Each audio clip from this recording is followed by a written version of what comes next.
Good evening, welcome. आपका इस चर्चा में स्वागत है।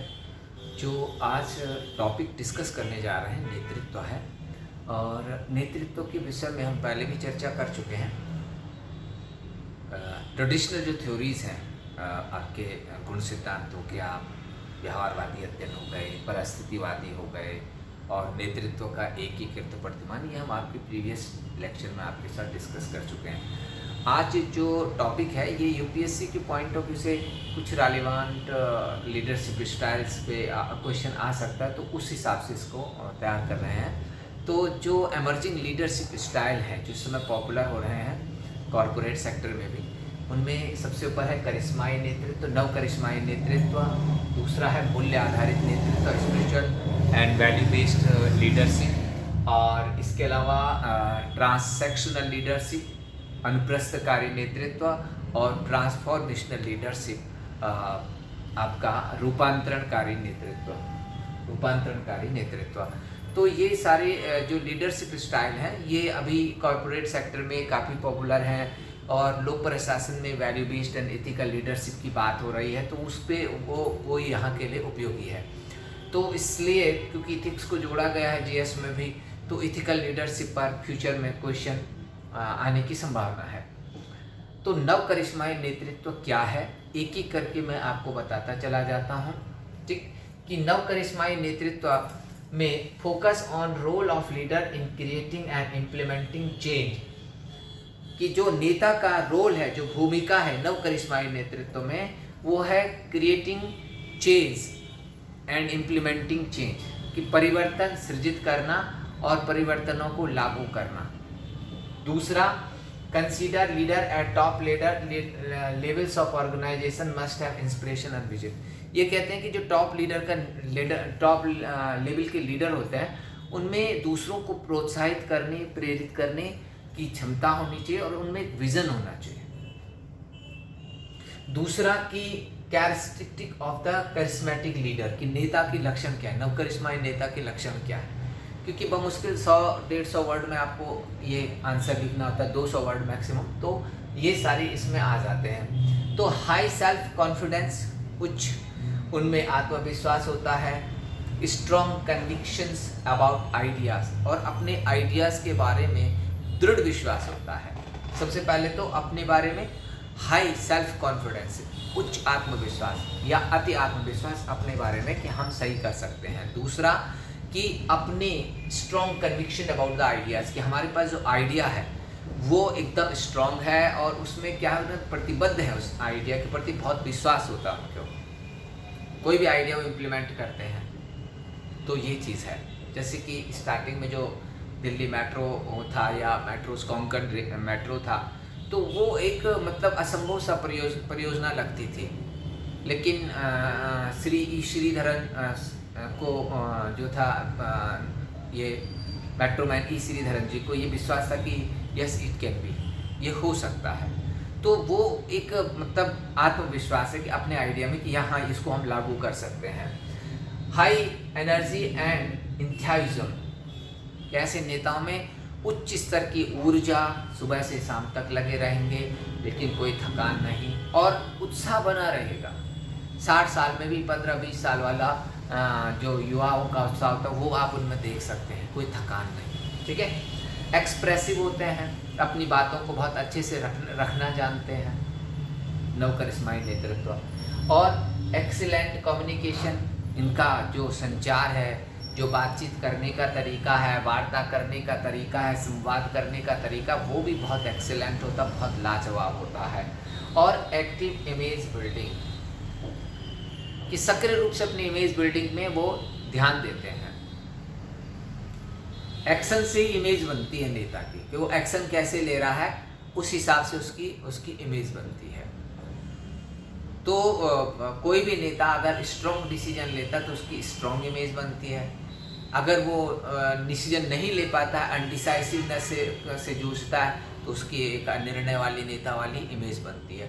तो ये जो नेता होता है, नव करिश्माई नेता, वो अपनी एक्टिव इमेज बना करके रखता है। ठीक है, कि अपनी इमेज को मैनेज में बहुत सक्रिय रहता है। ठीक, देन कि कैरेक्टरिस्टिक्स ऑफ द फॉलोवर्स क्या है, इनके अनुयायियों के लक्षण क्या है, ठीक है। High degree of respect, esteem and affection for the leader. जो नव करिश्माई नेतृत्व के अनुयायी हैं वो अपने नेता के प्रति उच्च स्तर की का आदर, सम्मान, स्नेह भाव रखते हैं। आदर, सम्मान और स्नेह भाव रखते हैं, ठीक है। Loyalty and devotion to the leader. Loyalty भी बहुत होती है इनकी अपने नेता के प्रति और डिवोशन भी होता है। लॉयल्टी भी होती है और डिवोशन भी होता है। हाई परफॉर्मेंस एक्सपेक्टेशन, और नेता से इनकी हाई परफॉर्मेंस एक्सपेक्टेशन होता है कि हमारा नेता, हमारा लीडर ये कर सकता है, इस तरह से ये एक्सीलेंट परफॉर्मेंस दे सकता है।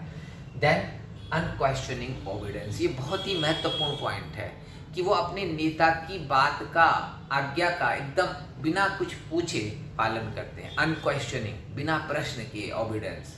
अधिकतर मामलों में नेता एक बात कहता है तो अनुयायी 100 बात पूछते हैं, क्यों, कैसे, किस लिए। लेकिन नव करिश्माई नेता के बारे में ये कहा जाता है कि उसके अनुयायी उसके लिए प्रेम करते हैं, उसको आदर देते हैं, सम्मान देते हैं और उसकी बातों का बिना किसी वाद विवाद के पालन करते हैं। These are the features of new charismatic leader, ठीक है।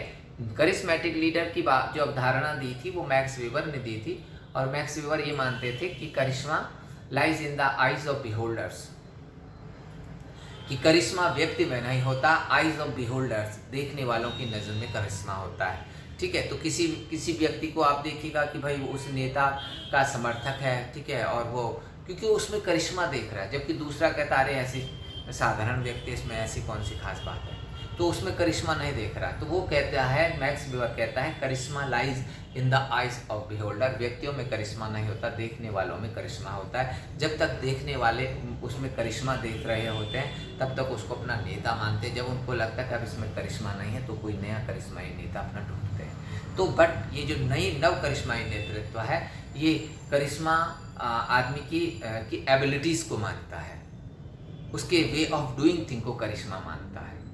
उसमें कोई बड़ी हाई प्रोफाइल ह्यूमन वैल्यू है, सुपर नेचुरल जैसे कि मैक्स वेबर, वो नहीं। उसमें काम करने का जो अद्भुत ढंग है, जो उसके काम करने का जो अद्भुत ढंग है, ठीक है, जीनियसनेस है, उसके कारण उसको क्या मान लिया जाता है, करिश्माई मान लिया जाता है। वो किसी भी फील्ड में हो सकता है, मेडिकल के फील्ड में बहुत आउटस्टैंडिंग सर्जन है, ठीक है, कि दिन भर में 8-8, 10-10 ओपन हार्ट सर्जरी करता है और सारी सर्जरी सक्सेसफुल होती हैं। तो भाई ऑब्वियसली उसके जो अनुयायी हैं वो क्या मानते होंगे, उसमें करिश्मा देखते हैं कि भाई ये इतना सक्सेसफुल आदमी है। तो और भी फील्ड में है, ठीक है, टाइगर वुड आपका कई समय तक आपका बहुत ऊंचाइयों पर रहा टाइगर वुड, ठीक है, गोल्फर।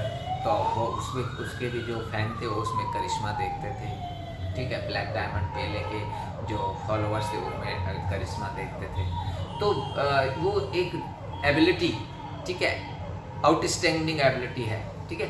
तो जो नेता है वो उसके अंदर विजन है, इंस्पायर करने की क्षमता है, वो नव करिश्माई नेतृत्व है। अब रही बात की अनुप्रस्थकारी ट्रांसैक्शनल लीडरशिप। ट्रांसैक्शनल लीडरशिप के बारे में आप देखिए कि अनुप्रस्थकारी नेतृत्व ये पूछा जाता है, ये भी काफ़ी है। तो इसके लाभ क्या हैं? Contingent reward, employees who deliver results are rewarded, good behaviour is promoted and encouraged, short term goals can be achieved quickly, high productivity in repetitive process, instructions, expectations, roles, measurements and rewards are clear. The strict, इसकी हानियाँ क्या हैं? The strict and rigid system discourage the creativity and innovation, punishment such as lack of bonus, demotions, blame, negative criticism etcetera result in low engagement. Some people need other motivation than performance related rewards. तो इस चीज़ को आप समझिएगा कि ये क्या है कि देखिए, ये जो ट्रांसैक्शनल लीडरशिप है इस ट्रांसैक्शनल लीडरशिप अनुप्रस्थकारी नेतृत्व तो इसे मैनेजमेंट बाय एक्सेप्शन भी कहते हैं, मैनेजमेंट बाय एक्सेप्शन भी कहते हैं, क्योंकि इसमें परफॉर्मेंस के हिसाब से रिवार्ड दिया जाता है। जिसकी जैसी परफॉर्मेंस होगी उसको हम वैसा रिवार्ड देंगे। इसमें नेता कहता है लक्ष्य हमारे और गिफ्ट तुम्हारे, हमारा रखा हुआ लक्ष्य प्राप्त करो और जो बोनस मांगोगे वो तुम्हें मिलेगा। ठीक है कि भाई अगर 3 करोड़ तक की सेल कर दी आपने, अमेजन वाला कहता फॉर एग्जांपल, तो आपको 3 करोड़ अगर आपने सेल करी है तो 3 लाख तक का आप कोई भी गिफ्ट मांग सकते हो कंपनी से।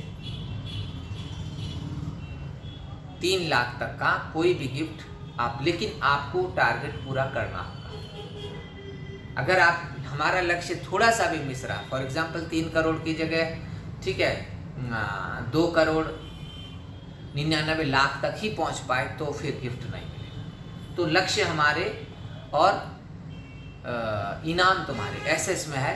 तो कंटिंजेंट रिवॉर्ड जो पहला ही पॉइंट है, कंटिंजेंट रिवॉर्ड, कि आपका रिवॉर्ड डिपेंड करेगा, निर्भर है आपकी परफॉर्मेंस पे। अगर अच्छी परफॉर्मेंस होगी तो आपको रिवॉर्ड मिलेगा और नहीं अच्छी परफॉर्मेंस होगी तो नो रिवॉर्ड। ठीक है। Employees who deliver results are rewarded, employees who deliver the result, जो रिजल्ट देगा उसको हम इनाम देंगे। Good behaviour is promoted and encourage, बहुत ही अच्छी परफॉर्मेंस है, वेल बिहेव्ड पर्सन है तो उसको ये नेता प्रमोट करते हैं। परफॉर्मेंस पे नज़र रखते हैं, आउटकम पे नज़र रखते हैं, बिहेवियर पे नेता नज़र रखते हैं कि किसका बिहेवियर कैसा है और जैसा बिहेवियर होगा उस हिसाब से उसको प्रमोट करते हैं। Then high productivity in repetitive, short term goals can be achieved quickly, ऐसे नेता जो होते हैं शॉर्ट टर्म गोल्स को बहुत जल्दी अचीव कर लेते हैं। जो भी शॉर्ट टर्म गोल होता है, जो लघुकालिक लक्ष्य होते हैं, उनमें ये बहुत सफल माने जाते हैं ट्रांसैक्शनल लीडर, ट्रांसैक्शनल, ठीक, अनुप्रस्थकारी। और instructions high productive repetitive process, विशेषकर जहाँ काम दैनिक प्रकृति के होते हैं वहाँ ये बहुत ज़्यादा काम करता है ये ट्रांसैक्शनल लीडरशिप। और instructions, expectation, roles, measurements and reward are clear, सब कुछ स्पष्ट होगा कि तुम्हारा रोल क्या है, तुम्हारे लिए इंस्ट्रक्शंस क्या हैं, तुम्हारे काम के नियम क्या है, वो सारा वेल डिफाइंड होगा। तो आर्मी में यही जो लीडरशिप होती है आर्मी में, उसको हम ट्रांसैक्शनल लीडरशिप ही कहते हैं। और रिवार्ड अकॉर्डिंग परफॉर्मेंस, ठीक है, कीर्ति चक्र, आपका अशोक चक्र, ये सारा depend on contingent on your performance. और देन द स्ट्रिक्ट रिजिड, इसकी हानि क्या है, डिस्करेज क्रिएटिविटी एंड इनोवेशन। इसीलिए भी कहा कि रिपीटिव वर्क जहाँ होता है वहाँ जहाँ की इनोवेशन की ज़रूरत नहीं है, क्रिएटिविटी की ज़रूरत है, वहाँ ट्रांसैक्शनल लीडरशिप लगती है। क्योंकि ट्रांसैक्शनल लीडरशिप में रूल बहुत रिजिड होते हैं, सिस्टम बहुत रिजिड होता है और क्रिएटिविटी और इनोवेशंस के लिए स्पेस वहाँ पे नहीं होता है। Then punishment such lack of bonus, demotions, blame, ठीक है, क्योंकि बोनस नहीं होता, ठीक है, क्रिटिसिज्म है, मैनेजमेंट बाय पैसिव, ठीक है, इसमें होता है, ठीक है, मैनेजमेंट पैसिव एक्सेप्शन और मैनेजमेंट बाय एक्टिव एक्सेप्शन। ये होता है कि एक्टिव ये है कि भाई उसने अच्छा काम करा तो उसको इनाम दे दो, पैसिव ये है कि अगर काम बिगाड़ा है, नहीं काम करा तो उसको दंड दे दो। तो इसके कारण इसको ज़्यादा, मतलब जो रिपीटिव नेचर के अलावा जो काम होते हैं, जैसे आज के IT सेक्टर के गूगल और फेसबुक, मेटास वगैरह जो नई संगठन है, नॉलेज बेस्ड ऑर्गेनाइजेशन है, वहाँ पर इस तरह का की लीडरशिप ये आप उपयोगी नहीं है ट्रांसैक्शनल, ठीक है। वहाँ बहुत ज़्यादा जो है, जैसे गूगल के मिस्टर सुंदर पिचाई हैं, ये सब न्यू करिस्मेटिक लीडर हैं, ठीक है। और बाकी आपके आर्मी वगैरह में अब एक और रह गया कि आपका ट्रांसफॉर्मेशनल, तो ट्रांसफॉर्मेशनल लीडरशिप का रूपांतरणकारी नेतृत्व है। तो रूपांतरणकारी नेतृत्व में विशेषताएं क्या है, फीचर्स क्या है, intellectual simulation, new ideas and empowerment, individual consideration, motivate and encourage, inspiration and overcome resistance to change. Leader must project confidence in followers ability, इसके इम्प्लीकेशंस क्या हैं? A clear vision is essential, increase creativity, empower followers, reward experimentation, tolerate mistakes, set high performance expectation, establish personal contact with followers. ठीक है, तो transformational leadership बहुत ही अच्छी है। और हमारे जो इसरो संगठन है, हमारा जो इसरो संगठन है, वहाँ ये बहुत ज़्यादा राही है ये नेतृत्व देखने को हमें मिला, रूपांतरणकारी नेतृत्व, कि अपनी टीम को इंकरेज करना, आगे बढ़ाना, ये इसका काम होता है।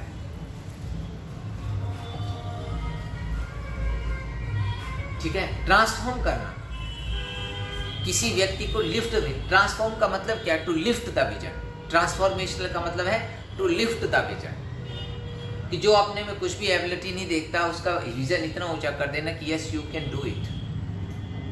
उसके आंखों में ऐसे मतलब उस इतना उत्साह उसके दिल में भर देना और आंखों में ऐसे सपने बना देना कि वो, तो ये नहीं कि वो, ठीक है कि भाई कोई साधारण लड़का है, बहुत ही गांव में पढ़ता है, किसी गरीब परिवार का, पापा सब्जी का ठेला लगाते हैं, लेकिन लड़का बड़ा होनहार टैलेंटेड है, ठीक है, और कोई टीचर उसको लगातार मॉनिटर कर रहा है कि ये लड़का बहुत अच्छा है, बहुत इसमें आगे बढ़ने की बड़ी लगन है, लेकिन वो कहता है कि नहीं सर, अब मैं तो इससे आगे नहीं पढ़ पाऊँगा और यहीं छोटा मोटा कोई जॉब कर लूँगा दरभंगा में ही या मिर्ज़ापुर में ही, लेकिन कि आगे मेरे माँ बाप तो खर्चा दे नहीं सकते, ना मैं आगे पढ़ सकता, ना मैं ट्राई कर, ना मैं मैं कोचिंग भी नहीं कर सकता, और मैं आगे एग्ज़ाम भी देख घर में बैठ नहीं सकता, क्योंकि पापा कह रहे हैं कि एक फल का ठेला मैं भी लगा लूँ साथ साथ उनके।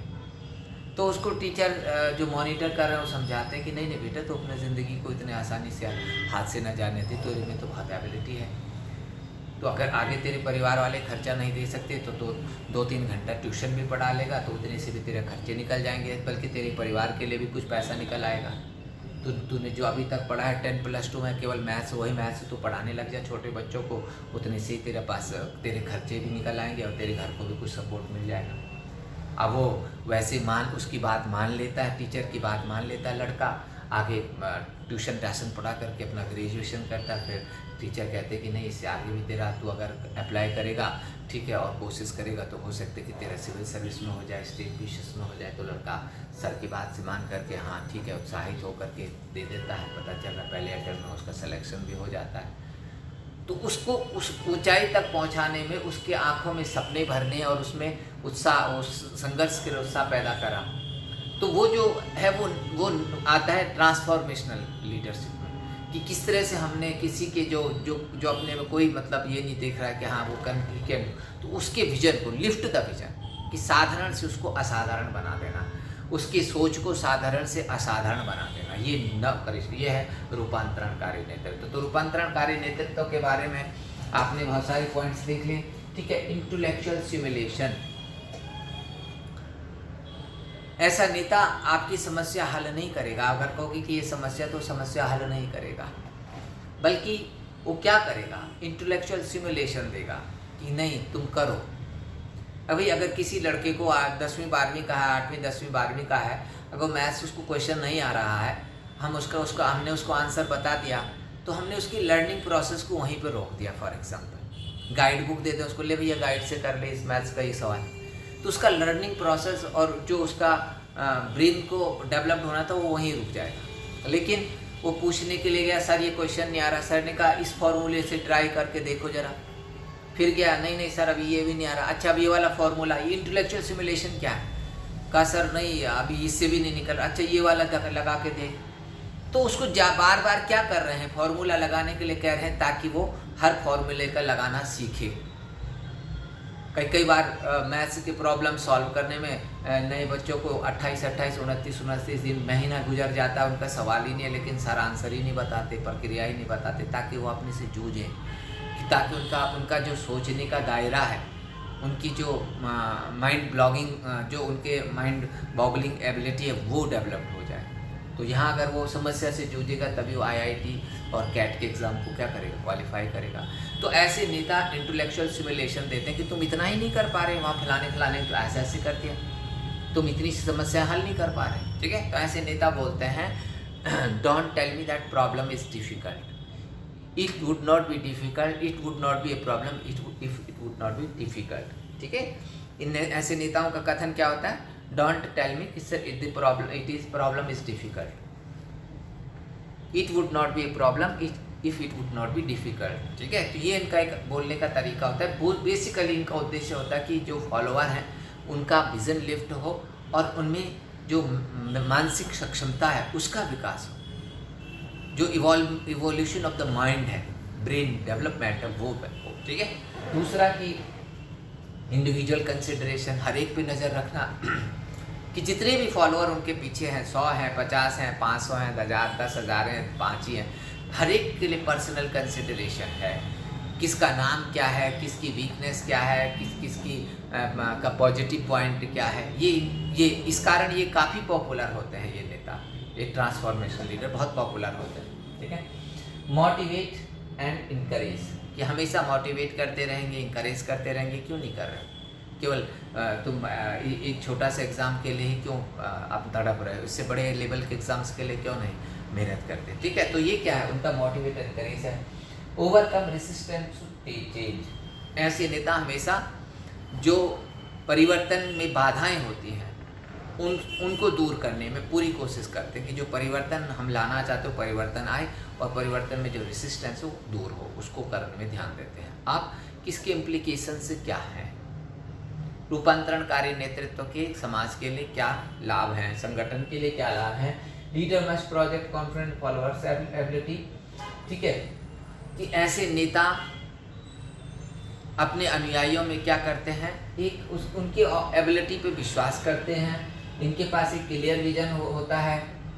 ठीक है, और ये क्रिएटिविटी को प्रमोट करते हैं, सृजनात्मकता को प्रमोट करते हैं, आइडियाज़ को प्रमोट करते हैं, न्यू थिंकिंग को प्रमोट करते हैं। तो समाज में फिर क्या आता है? न्यू आइडियाज़ जनरेट होते हैं, नई एबिलिटीज़ का विकास होता है समाज में।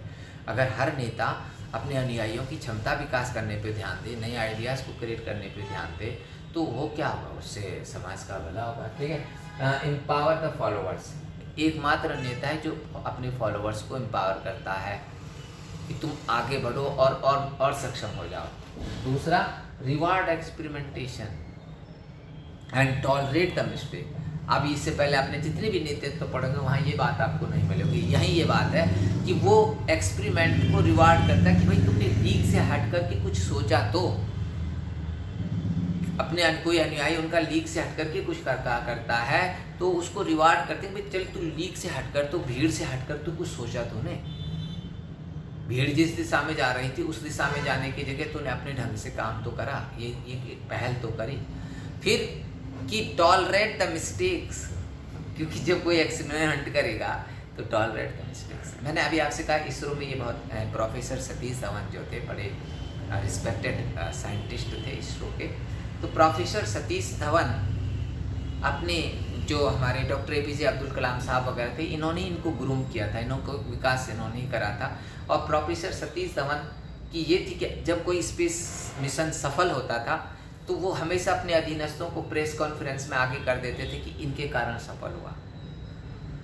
लेकिन अगर कोई स्पेस मिशन इन केस विफल हो जाता था तो सबके चेहरे उतरे रहते थे, सब किनारे रहते थे, और प्रोफेसर सतीश धवन मीडिया को फेस करते थे, I am the fully responsible for this debacle, कि मैं खुद पूरी तरह से जिम्मेदार हूँ। अपने अनुयायियों पे नहीं डालते थे कि दोष नहीं देते थे, हाँ कोई बात नहीं, जब काम करेंगे तो गलती भी होगी, सफलता भी मिलेगी, असफलता भी मिलेगी। तो ऐसा जो रूपांतरणकारी नेता है वो प्रयोगधर्मिता को भी पुरस्कृत करता है और गलतियों को भी सह लेता है अपने अनुयायियों की। सेट हाई परफॉर्मेंस एक्सपेक्टेशन, कभी अपने अनुयायियों के लिए कम नहीं रखेगा, हाई परफॉर्मेंस टारगेट रखेगा। हाई परफॉर्मेंस टारगेट रखने के कारण क्या है यहाँ, और then establish personal connection with followers, उसके हर एक अनुयायी के साथ अपने एक व्यक्तिगत संपर्क रखता है। ठीक है, तो जैसे कि हमारे सुपर 30 के मिस्टर आनंद बहुत पॉपुलर रहे, तो वो आप उनमें रूपांतरणकारी नेतृत्व देख सकते हैं। तो ये तो सारे नेतृत्व आपके आए। अब एक आया है वैल्यू बेस्ड नेतृत्व। वैल्यू बेस्ड नेतृत्व focusing on how leader and follower tap into their own personal values to create change. एक बहुत ही है spiritual and value based leadership कि भाई हमारे जो अपने पर्सनल वैल्यूज़ हैं, हमारा जो वे ऑफ लाइफ है, वो ऑर्गेनाइजेशन में चेंज कैसे ला सकता है। बहुत ही सिंपल सी बात है। अगर कोई बड़ा अधिकारी खुद ही 11 बजे ऑफिस में आएगा तो उसके अनुयायी, उसके सब अधीनस्थ 10 बजे आएंगे क्या?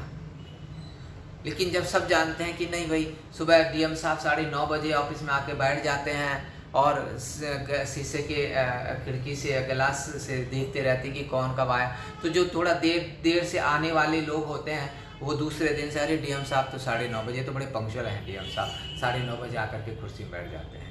तो हम अपने आचरण से संगठन में कैसे बदलाव लाएं, ये इथिकल एंड स्पिरिचुअल लीडरशिप की बात हो रही है। अगर डीएम साहब खुद ही चपरासी से पूछते हैं कि मेरे से पहले वाले कैसे कैसे घूस खाता था, भाई क्या क्या तरीके थे, तेल कहाँ कहाँ बेचता था, गाड़ी का पेट्रोल कहाँ कहाँ बेचता था, तो ऑब्वियसली वो उसकी लीडरशिप क्या होगी, डाउन, गई डाउन, ठीक। बट अगर वो है कि भाई नहीं, कि मैं अपनी चाय का पेमेंट भी खुद करूँगा, मैं जो चाय पीऊँगा उसका पेमेंट भी मैं खुद करूँगा, जो बिस्लरी की बॉटल आएगी वो भी मैं अपना है, तो ऑब्वियसली उसका क्या जाने वाला है, संगठन में एक बहुत बड़ा परिवर्तन। तो हम बहुत सारे रिफॉर्म्स लागू करते हैं, लेकिन उन रिफॉर्म्स को लागू करने वालों के आचरण में वो रिफॉर्म्स दिखते नहीं हैं। तो इथिकल लीडरशिप इसी चीज़ पे बल देती है कि the reformer should become the reform itself, reformer should become the reform itself, जो सुधारक है वो खुद सुधार बन जाए, तो फिर जो है परिवर्तन आए। तो ये सारी चीज़ें, नई लीडरशिप स्टाइल, बहुत सारी बातें आपके साथ हो गई हैं। अब मॉरल पे मैं चर्चा आपके साथ करूँगा, क्योंकि ये डिस्कशन का लास्ट लेग आने वाला है एडमिनिस्ट्रेटिव बिहेवियर पर, मॉरल पर। तो मॉरल को मोटिवेशन के साथ जोड़ दिया जाता है। दूसरा, यहाँ पे एडमिनिस्ट्रेटिव बिहेवियर में भी कुछ क्वेश्चन मॉरल पे पूछे जा रहे हैं, but moral is part of the civil services, कि उसको वहाँ पढ़ा जाना चाहिए, सिविल सेवाओं में पढ़ाया जाना चाहिए मनोबल, बट यहाँ पे पढ़ा देगा तो कोई दिक्कत नहीं है। मोटिवेशन और मॉरल आपका मिलती जुलती कंसेप्ट है, two sides of the same coin you can say. तो टिल देन, गुड बाय।